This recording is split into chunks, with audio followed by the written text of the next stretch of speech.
우리가 벌써 이제 요한복음 21장까지 왔어요.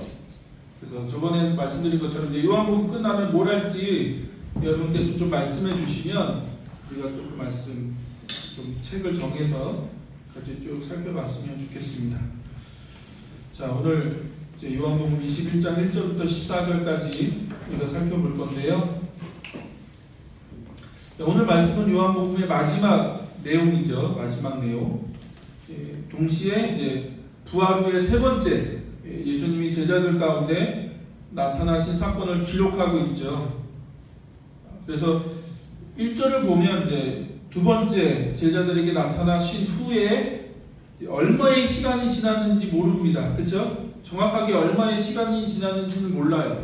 그냥 그 후에라고 돼 있죠. 그 후에. 그래서 그 후가 과연 얼마인지 며칠인지는 정확하게 모릅니다. 어떻든 예수님이 이제 도마에게 나타나시고 제자들에게 이제 두 번째 나타나신 후에 이제 세 번째 제자들에게 나타나셨는데 그 중간의 기간이 어느 정도 지났다는 걸 우리가 알 수 있죠.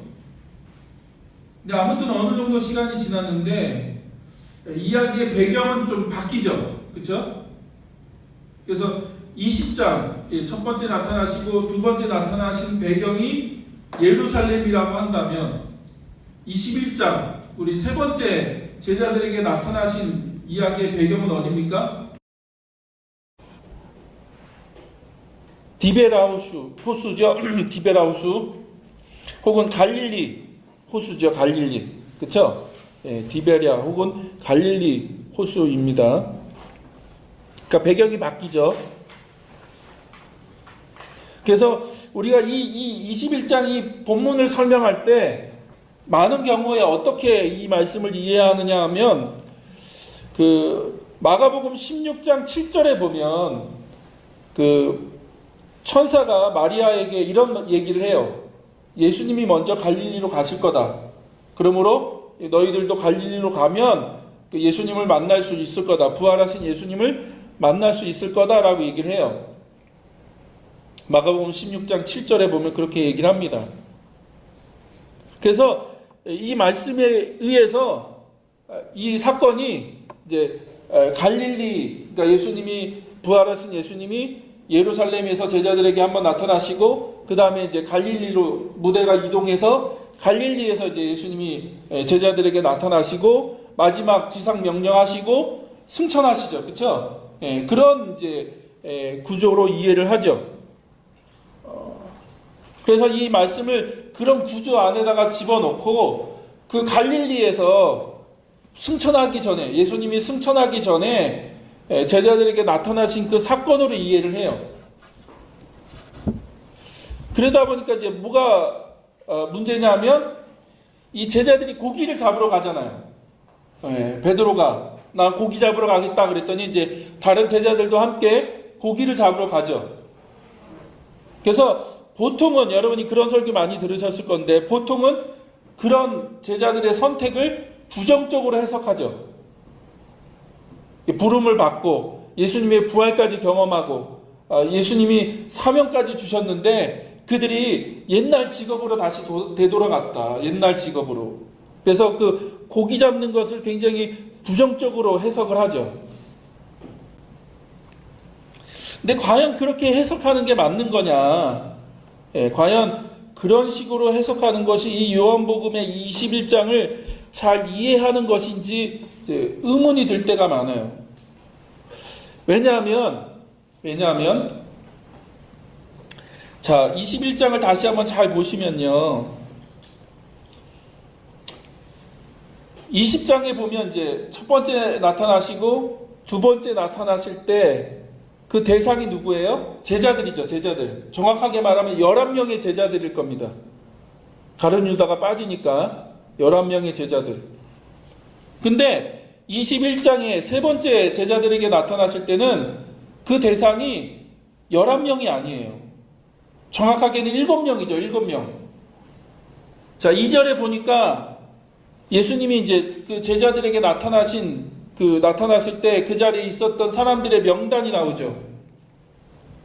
누굽니까? 첫 번째 베드로. 그 다음에 디두모라는 말은 쌍둥이라는 말입니다. 쌍둥이. 그러니까 쌍둥이 도마.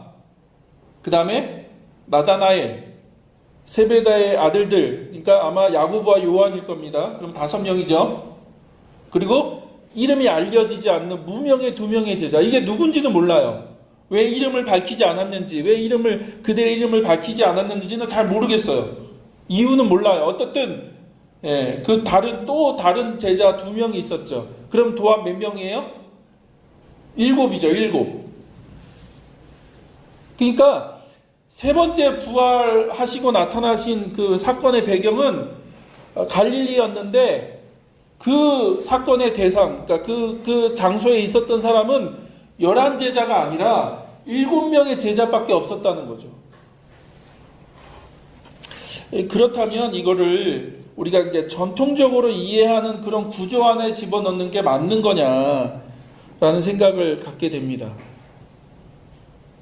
왜냐하면 보통 공간복음을 읽어보면 그 부활하는 사건 가운데, 그러니까 부활하시고 나타나시는 그 사건 가운데 그 대상은 11제자거든요. 계속 11제자. 그리고 마지막으로 이제 갈릴리에서 나타나셔서 지상명령 하시고 승천하시는 거거든요. 근데 요한복음은 그런 게 아닌 것 같아요. 요한복음은 그런 구조로 읽으면 이 내용을 이해하기가 좀 어려울 것 같습니다. 굉장히 부자연스럽죠. 그리고 이제 우리가 한 가지 기억해야 될 거는 20장하고 21장에 대한 논란이 많아요. 특히 21장에 대한 이제 학자들의 논란이 많습니다. 어떤 논란이냐면 이미 요한복음은 20장으로 이야기가 끝나죠. 왜냐하면 이제 우리가 지난주에 살펴봤듯이 20장 30절 31절에 보면 요한복음을 기록한 목적을 이미 밝혀요. 그리고 이야기가 끝납니다. 그러니까 대부분 큰 이야기가 20장에서 끝나요. 그러니까 21장이 존재하지 않아도, 그러니까 요한복음 21장이 없어도 요한복음에는 전혀 문제가 안 돼요. 전체 줄거리에 아무런 문제가 없습니다. 근데 21장이 다시 또 시작되죠. 그래서 어떤 학자는 뭐 부록이냐, 나중에 후대에 썼냐, 뭐 여러 가지 이제 논쟁이 많아요. 가장 첨예한 논쟁이 이제 21장이 그 위치가 뭐냐라고 하는 거에 대한 논쟁이 많아요. 그런데 20장하고 자연스럽게 21장이 연결될 수밖에 없는 가장 큰 이유는 이제 14절에 나와 있죠. 14절. 뭐라고 나와 있어요? 14절에 이게 세 번째 나타나신 거다. 세 번째. 그러니까 앞에서 이미 두 번째, 그러니까 첫 번째, 두 번째 얘기가 기록되어 있고 이 이야기가 세 번째 부활하신 후에 제자들에게 나타난 이야기가 기록되었다라고 자연스럽게 20장과 연결되는 이야기를 얘기해요. 그래서 20장과 연결이 될 수밖에 없는데 한 가지 우리가 기억해야 될 거는 좀 다른 이야기를 하는 거 아니겠느냐. 다른 이야기. 자, 어떤 이야기일까 좀 고민해 봤는데요. 이걸 어떻게 설명할까, 어떻게 여러분한테 좀 나누는 게 좋을까 고민해 봤는데 저는 이렇게 좀 정리가 됐습니다. 자, 제가 좀 여러분 앞에 정리된 걸 좀 나눠드리고 싶은데요. 우리가 지난주에 이제 그 첫 번째 부활하시고 제자들에게 나타난 사건, 그 다음에 두 번째 부활하시고 나타나신 사건을 살펴봤죠. 그거에 대한 복습을 한번 해봤으면 좋겠는데요. 자, 예수님께서 첫 번째로 자신을 제자들에게 나타나신 그 사건, 그게 이제 요한복음 20장 19절부터 23절에 나와 있는데 그 이야기의 핵심이 뭡니까? 첫 번째 제자들에게 나타나셔서 예수님이 뭘 하세요?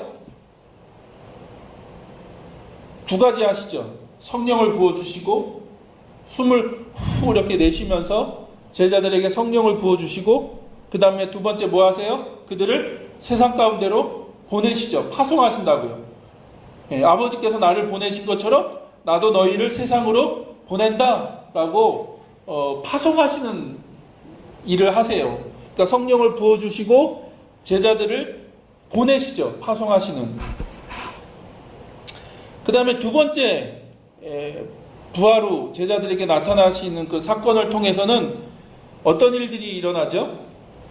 20장 26절부터 29절까지인데 우리가 이건 지난주에 살펴봤죠.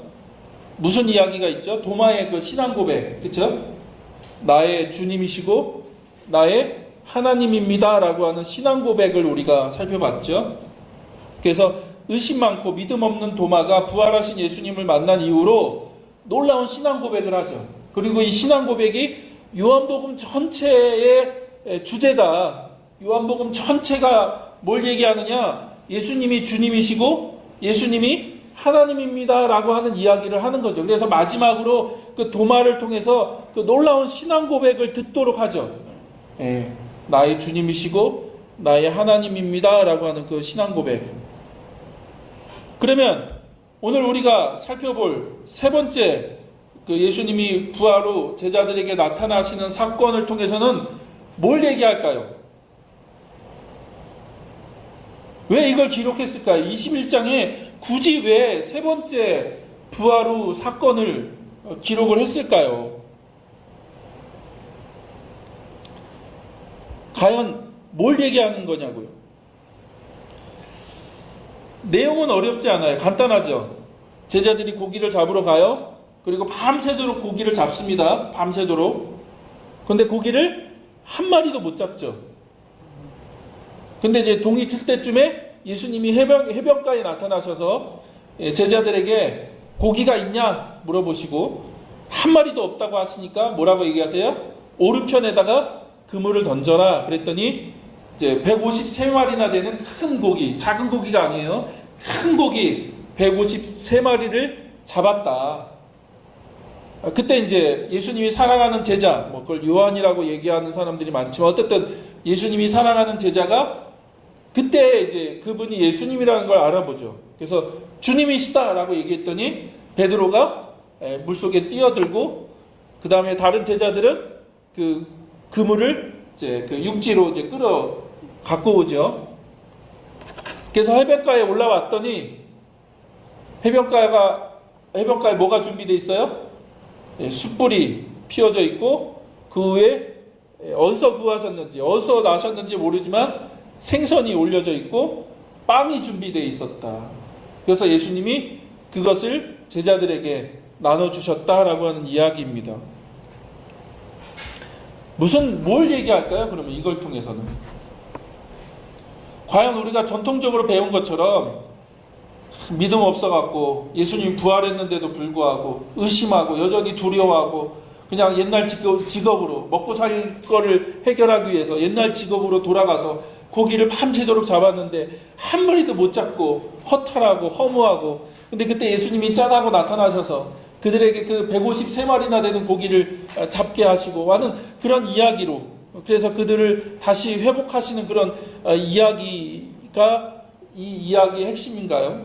뭘 얘기하는 걸까요? 재밌는 건요. 요한복음에는 이들이 어부인지 그러니까 공간복음에는 마태나 마가나 누가복음에는 제자를 부르시는 사건이 나오죠. 제자를 선택하시고 제자를 부르시는 사건이 나와요. 그래서 오늘 읽었던 이야기하고 비슷한 이야기가 어디에 또 나오죠? 혹시 아세요? 오늘 21장의 이 이야기와 아주 비슷한 얘기가 또 어디에 나와요? 그게 어디인가요? 누가복음 5장에 나와요. 그쵸? 예. 그래서 똑같아요. 제자들이 밤새도록 고기를 잡으려 노력했는데 못 잡았죠? 예수님이 어떻게 얘기하세요? 깊은 곳에 가서 그물을 던져라 그랬더니 고기를 잡게 됐죠. 그때 이제 베드로가 자기가 죄인인 것을 고백하고 예수님을 따르게 되는 이제 어떤 제자로의 부르심을 받는 그런 장면, 굉장히 비슷한 이야기인데 다른 이야기가 이제 누가복음에 나오죠. 근데 요한복음에는 그런 얘기가 전혀 없어요. 이들이 갈릴리 출신이라는 얘기는 있어요. 근데 요한복음에는 제자를 부르는 얘기도 없고 그들이 어부란 얘기도 없고 고기 잡는 이야기도 없고 그런 얘기가 전혀 없어요. 갑자기 21장에 이 이야기가 등장하는 이유가 뭐냐고요. 무엇을 얘기할까요? 왜 기록했을까요? 저는 이렇게 이 말씀을 이해했습니다. 방금 우리가 살펴봤듯이 예수님이 첫 번째 부활하셔서 제자들에게 나타나신 다음에 어떻게 하셨어요? 성령을 부어주시고 세상으로 보내셨죠. 파송하셨다고요. 이미 파송하신 거예요. 그렇죠? 그래서 요한복음이 그걸 얘기한다고 여러 번 강조했습니다. 아버지가 예수님을 보내신 거죠. 그렇죠? 그래서 예수님이 육신을 입고 이 땅에 오셔서, 말씀이신 예수님이 육신을 입고 이 땅에 오셔서 하나님을 드러내시고 하나님의 뜻을 드러내시고 하나님 말씀을 드러내시죠. 하나님의 영광을 드러내시는 거죠. 예수님이. 그래서 예수님을 보면 아버지를 보는 거죠. 그리고 아버지 안에 내가 있고, 그러니까 아버지 안에 예수님이 있고 예수님 안에 하나님이, 아버지가 계시고, 그래서 예수님을 보면 아버지가 보이는 거죠. 왜냐하면 예수님이 하나님의 영광을 드러내시고 하나님의 뜻을 드러내시는 삶을 사셨으니까. 그게 하나님이 예수님을 보내신 이유죠. 근데 똑같은 일을 예수님이 반복하셨다고요. 어떻게 해요? 이제 제자들을 세상 가운데 보내신다고요. 그래서 요한복음 16장, 17장, 18장에 보면 예수님이 마지막 기도하실 때, 대제사장적 기도를 하실 때 계속 반복하는 내용이 뭐예요? 내가 이들을 보낸다고요. 세상에 보낸다. 아버지께서 나를 보내신 것처럼 내가 이들을 세상 가운데로 보냅니다. 라고 계속 기도하시죠. 이들을 지켜달라고. 이들을 세상 가운데 보호해 주시고 지켜달라고 예수님이 계속 기도하시잖아요. 그리고 예수님이 내가 이제 아버지께로 갑니다. 그러면 성령님께서 오실 겁니다. 이렇게 그런 얘기 하시죠. 그리고 이제 부활하시고 첫째 날, 안식 첫째 날에 예수님이 새벽에 부활하시고 어디 가셨어요? 아버지께로 가셨죠. 그렇죠? 우리가 그건 살펴봤죠. 그래서 마리아가 예수님을 붙잡으니까 예수님이 뭐라고 하세요? 나를 붙잡지 말아라. 나는 아버지께로 가야 된다. 그래서 부활하신 그 새벽에 예수님이 아버지께로 간 거죠. 그리고 저녁에 첫 번째로 이제 제자들에게 나타나시는 거죠. 저녁에. 갔다 오신 거예요. 아버지께. 부활하셔서 이미 아버지께 갔다 오신 거예요. 예수님이 이미 예고하신 것처럼. 내가 부활한 다음에 아버지께로 갈 거다. 그리고 뭘 강조하셨어요? 내가 아버지께로 가면 그 다음에 아버지께서 뭘 보내신다? 성령을 보내실 거다라고 얘기하셨죠. 그래서 예수님이 첫 번째로 제자들에게 나타나셔서 어떻게 하시는 거예요? 성령을 부어주시는 거죠. 아버지께 갔다 오셨으니까. 예수님께서 아버지께로 갔다 오셨으니까 이제는 제자들에게 성령을 부어주시죠. 그리고 어떻게 하세요? 똑같이 아버지께서 나를 이 세상에 보내신 것처럼 나도 너희를 세상 가운데 보낸다는 거예요. 내가 너희를 보낸다. 그래서 이미 파송을 받았죠. 이미 파송을 받았어요. 제자들은 이미 보냄을 받았어요. 그리고 두 번째, 예수님이 제자들 가운데 나타나시죠. 그 이야기의 핵심이 뭐라고요? 신앙 고백. 나의 주님이시고 나의 하나님입니다. 라고 하는 그 신앙 고백. 저는 그게 가장 중요하다고 생각해요. 그 신앙 고백을 다시 한번 이제 확인하죠. 나의 주님이시고 나의 하나님입니다. 라고 하는 그 신앙 고백. 그리고 이제 그 후에, 얼마가 지났는지는 모르지만 그 후에 예수님이 세 번째로 나타나세요.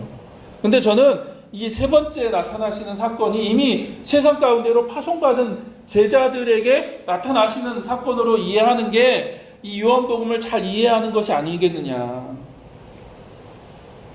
그래서 그거를 상징적인 사건으로 21장에서는 보여주는데 그게 뭔지 아세요? 그게 고기를 잡는 거. 그게 고기를 잡는 거. 그들은 이미 사람 낚는 어부로 부르심을 받았잖아요. 그래서 세상 가운데로 나아가서 사람을 낚는, 예수님을 전하는, 예수님을 드러내고 예수님을 나타내고 예수님을 전하는 그런 사람들로 보냄을 받았죠. 저는 그게 이제 그게 고기를 낚는 일로 상징적인 사건으로 설명하는 거죠. 그러니까 물론 이건 진짜 있었던 사건일 거예요. 문자적으로도 진짜 있었던 사건이지만 그러나 그것을 통해서 다시 한번 우리에게 그것을 상기시키는 거죠. 제자들이 세상 가운데 가서 이제 고기를 잡는 보냄을 받은 자로서 예수님을 드러내고 복음을 전하고 정말 전도와 선교의 사명을 감당하는 것이라고 이해하는 게 저는 좋지 않겠냐, 옳지 않겠냐 생각합니다. 근데 밤새도록 잡았는데 못 잡았어요. 한 마리도 못 잡았어요. 근데 예수님이 나타나셔서 뭐라고 하세요? 오른편에 그물을 던져라 라고 해서 그 예수님의 말씀에 순종해서 그물을 던졌더니 153마리나 되는 고기를 잡게 되는 거죠. 그리고 이제 그분이 예수님이라는 것을 알게 된 후에 제자들이 해변가로 올라왔더니 예수님이 숯불을 피워놓고 고기를 숯불 위에 올려놓고 그 다음에 빵을 준비하시고 이제 그것을 제자들에게 나눠주시죠. 이게 뭘 상징할까요? 뭘 떠오르게 할까요? 이 단어들이, 이 표현들이 이 말씀을 읽을 때 뭐가 생각나나요? 오병이어도 생각나지만 또 사실 성만찬도 생각나는 거죠. 예수님이 제자들과 함께 물고기를 나누시고 빵을 나누셨던 그 식탁 공동체예요. 예수님이 항상 식사를 하시잖아요. 제자들과 함께. 그래서 어느 분은 이런 얘기를 하죠. 예수님의 기적과 예수님의 말씀은 항상 어디에서 일어났어요? 밥상에서, 식탁 공동체에서 일어났다. 복음서를 읽어보면 예수님의 많은 기적들, 많은 사건들은 대부분 밥 먹는 자리에서 일어나는 거죠. 그래서 예수님은 계속 식사하시죠. 제자들과, 죄인들과, 사람들과 식사하시고 교제하시고 그 장면이 떠오르는 거죠. 그래서 밤새도록 고생한 그 제자들을 부르셔서 그 식탁 공동체에서 제자들과 함께 물고기를 나누시고 빵을 나누시는 거죠.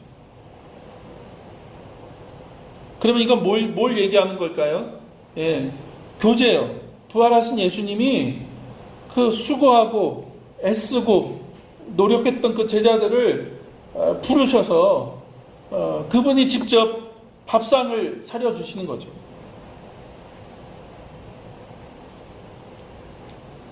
그래서 저는 이미 세상 가운데로 보냄을 받은, 세상 가운데로 파송을 받은 제자들이 세상 가운데 나아가서 밤새도록 수고하는 거죠. 복음을 전하기 위해서 애쓰고 수고하고 노력하고. 그러나 우리 힘만으로는 되지 않아요. 그렇죠? 우리 힘만으로는 되지 않아요. 우리 노력만으로는 되지 않아요. 밤새도록 수고했지만 한 마리도 못 잡죠. 그런데 예수님 말씀 한마디에 순종했더니 많은 고기를 잡아요. 그러면 이 말씀을 읽을 때 우리가 또 한 구절 떠오르는 말씀이 있죠. 요한복음 15장에 보면 뭐라고 말씀하세요? 너희는 가지인데 가지는 스스로 열매를 맺을 수 없다. 포도나무에 붙어 있어야 된다. 너희는 스스로 아무것도 할 수 없다는 거예요. 너희들은 스스로 아무것도 할 수 없다. 그러니까 가지는요 스스로 할 수 있는 능력이 없어요. 어쩌면 제자들의 그런 실패를 통해서 자기들의 그 한계를 느끼는 거죠. 그러나 예수님의 말씀에 순종할 때, 예수님의 말씀에 온전히 순종할 때 놀라운 일들이 일어나는 거죠. 그건 내가 하는 게 아니죠. 예수님이 하시는 거죠. 그래서 이것도 계속 말씀드렸습니다. 이게 요한복음에서도 계속 강조하죠. 예수님이 내가 하는 게 아니다. 아버지가 하는 거다. 아버지께서 나에게 보여주셨고 말씀해 주셨고 그래서 내가 아버지를 그냥 따라하는 거다. 아버지께서 일하시니까 나도 일한다. 근데 그것을 똑같이 우리에게도 다시 한번 얘기하시는 거죠. 내가 포도나무고 너희가 가지다. 너희 스스로는 아무것도 할 수 없다. 너희가 잘나서 너희의 노력으로 너희의 열심으로 그런 거 할 수 없는 거죠. 그럼 어떻게 해요? 순종하는 거. 예수님 안에 붙어 있고 예수님께 순종할 때 예수님이 하시는 거죠. 그래서 전도와 선교의 삶이라고 하는 거, 세상 가운데 파송을 받아서 전도와 선교의 삶을 산다는 것은 성령이 필요한 거죠. 그래서 성령이 임재하셔야 되고 하나님 말씀에 온전히 순종했을 때 하나님이 그 가운데, 예수님이 그 가운데 행하시는 거죠. 그리고 또 감사한 건 그렇게 수고한 제자들을 예수님이 초청하시는 거죠. 그 만찬을, 그 식사의 자리를 예수님이 직접 준비하셔서 밤새도록 수고한 그 제자들을 부르시는 거죠. 그래서 그 식탁의 자리에서 함께 음식을 나누면서 교제하는 거예요. 교제하고 축복하고 격려하고. 그래서 저는 보냄받은 선교와 전도의 그 보냄받은 삶을 살 수 있도록 만드는 건 뭐냐면 주님과의 교제, 식탁의 그 자리에서 주님과 만나서 교제하고 함께 음식을 떼고 함께 정말로 말씀을 나누고 예수님의 그 부활하신 예수님을 만나서 다시 한번 격려와 다시 한번 그분의 축복을 받는. 그래서 우리가 보통 교회를 두 가지로 얘기하잖아요. 뭐라고 얘기합니까? 하나는 모이는 교회, 또 하나는 흩어지는 교회예요.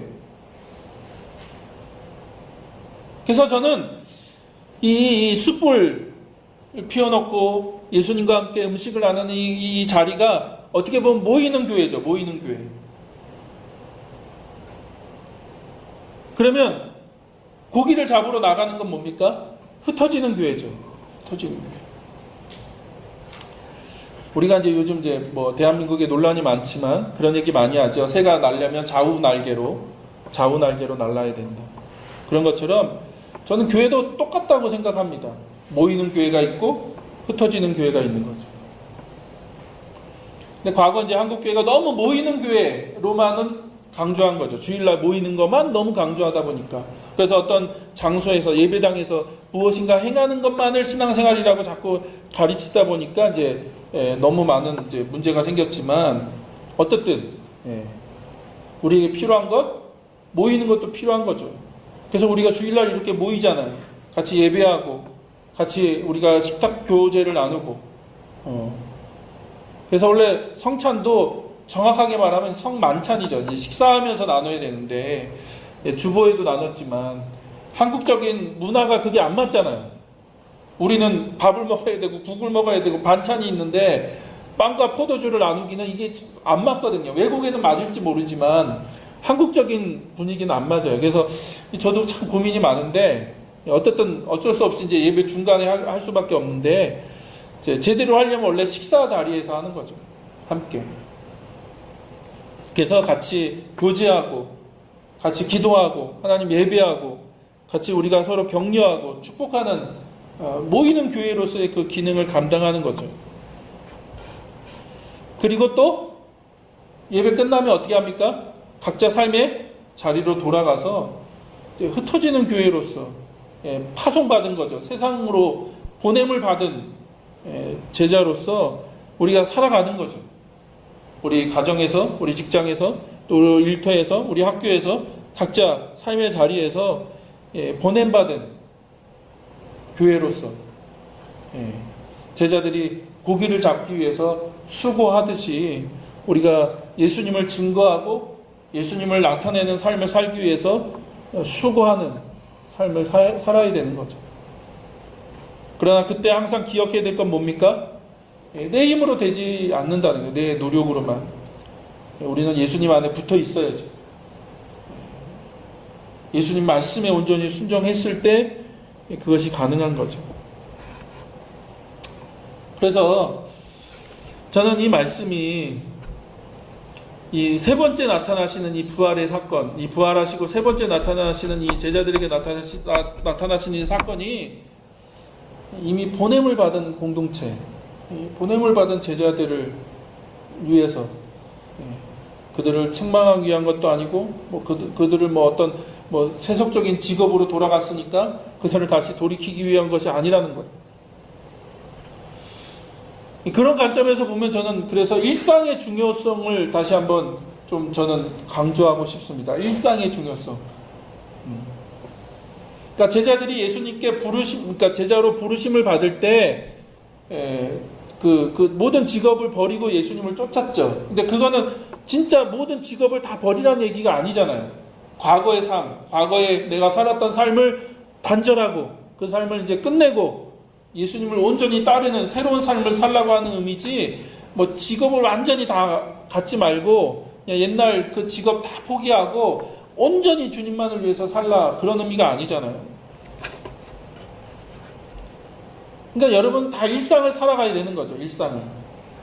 오늘도 주어진, 그러니까 내일부터 이제 똑같은 또 삶의 패턴들, 한 주간 또 반복되는 그 삶의 그 생활 속에서 우리가 일상을 살아가야 되는 거죠. 근데 그 일상 속에서 우리의 중요한 일은 뭡니까? 우리가 보냄을 받은 자라는 거예요. 보냄을 받은. 세상을 향해서 예수님을 드러내고 예수님의 뜻을 나타내고 예수님의 영광을 나타낼 그 보냄을 받은 자로서 우리가 일상을 살아가는 거죠. 물론 우리 중에 어떤 사람은 특별하게 부르심을 받은 사람도 있을 거예요. 그런 부르심도 있습니다. 그러나 대부분은 어떻게 해요? 똑같은 또 반복되는 일상의 삶을 우리가 살게 되는 거죠. 그러나 그 속에서 우리는 부활하신 예수님을 만나는 거고요. 그 예수님을 우리가 따르는 그런 삶을 살아가는 거죠. 그게 부활 이후의 삶인 거죠. 예수님이 부활하신 이후, 예수님의 부활을 경험한 제자의 삶이라고 하는 것이 그런 거죠.